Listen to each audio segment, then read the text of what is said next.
All right, let's jump right into it. Welcome everyone to today's Explainer, where we're breaking down a really massive piece of industry news. With India's infrastructure growing as fast as it is and those ongoing power grid expansions, the demand for top-tier talent is absolutely skyrocketing right now. And, right on cue, Tata Projects has just announced a major recruitment drive. They are significantly expanding their transmission and distribution, or T&D team. Now, if you follow the heavy infrastructure space, you already know exactly how critical these expansions are. We've gone through all the source material, the official job ads, the nitty-gritty requirements, and we've structured everything you need to know right here. So, let's unpack exactly what Tata Projects is looking for. So, are you ready to power up your engineering career? I'm talking specifically to all you experienced infrastructure professionals out there in India who are looking for that next big career move. Finding the perfect opportunity in heavy infrastructure can honestly be pretty daunting, mostly because the requirements are usually hyper-specific. But hey, that's exactly why we put this explainer together. What we're going to cover holds the key to figuring out if you're the absolute perfect fit for what Tata is building right now. The Tata Projects opportunity. Okay, so we're looking at a super broad, highly ambitious scope here. Tata Projects is actively trying to expand their T&D team to staff multiple, really large-scale projects located all across India. They aren't just hiring for one specific city or a single state. The actual location, well, that's going to depend entirely on the specific transmission line or substation project you get assigned to. This is a true pan-India opportunity. But the core distinction you've got to understand right out of the gate is the nature of the work itself. On one side, you have your conventional office-bound engineering roles, right? But Tata is explicitly looking for the complete opposite, hands-on, site-oriented infrastructure roles. You are definitely not going to be sitting at a desk all day. You're going to be out there on the ground, actively involved in the actual construction and execution of these transmission lines and substations. If you're the kind of person who thrives out in the field, this is absolutely your arena. 4. That bold number right there represents the absolute minimum number of years of experience required just to get your foot in the door for the core engineering roles in this drive. Tata Projects is not looking for freshers or recent grads for these specific positions. They are hunting for seasoned professionals, people who already have the grit, the know-how, and actual time logged out in the field. Section 2. Core Engineering and Site Roles. Let's break down the hierarchy of these heavy-hitting execution positions.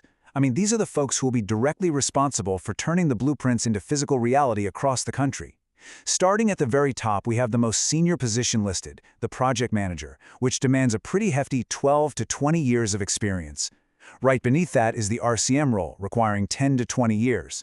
Then you've got the site planning engineer looking at 8 to 12 years, and the section in charge needing 8 to 15 years. And finally, rounding out the base of this core group, we have the site engineer. This is exactly where that minimum 4-year requirement comes into play, scaling up to about 8 years. Now, what's absolutely crucial to note here is that for every single one of these roles, a diploma, a B, or a B.Tech in electrical or civil engineering is the absolute baseline qualification, no exceptions. Moving on to Section 3. Support and Management Roles. Now, while the core engineers are out there building the actual structures, they obviously can't do it alone, right? Massive infrastructure projects like this require a highly specialized ecosystem of support just to keep everything compliant, safe, supplied, and running without a hitch. For these support roles, the experience requirements generally hover around that 6 to 15-year mark, but the qualifications, they become highly specialized. Take the surveyor role, for example. Requiring 8 to 12 years, you specifically need an ITI or a diploma in survey for that one. For Site EHS, which is Environment, Health, and Safety, you're looking at 8 to 15 years and you need a B, B.Tech, or Diploma plus an ADS or PDIS certification. Then there's Site QA/QC, Quality Assurance and Quality Control, needing 6 to 15 years with an electrical or civil engineering background. And finally, Site HR. They need 6 to 15 years of experience strictly backed by an MBA, PGDM, or MSW in HR. Now, you might have noticed I skipped right over the site store role a second ago. That's actually because of a very specific acronym used in the job advertisement for that position, MM/SCM. Let's just clarify exactly what the recruiters prefer here, materials management or supply chain management. If you have 6 to 15 years of experience, a graduate degree or diploma, and your background leans heavily into materials or supply chain management, well, you are exactly the kind of candidate they want managing their site stores. All right, Section 4. How to apply correctly. Listen, you could have the absolute perfect resume, exactly 12 years of experience down to the day, and literally every single qualification listed. But if you don't follow these application instructions, your profile is just going to get lost in the noise. The source material is incredibly strict about this process. Step 1 is a no-brainer. Make sure your resume is completely updated to reflect the exact qualifications we just talked about. Step 2, format your email subject strictly, and I'll show you exactly how to do that in a second.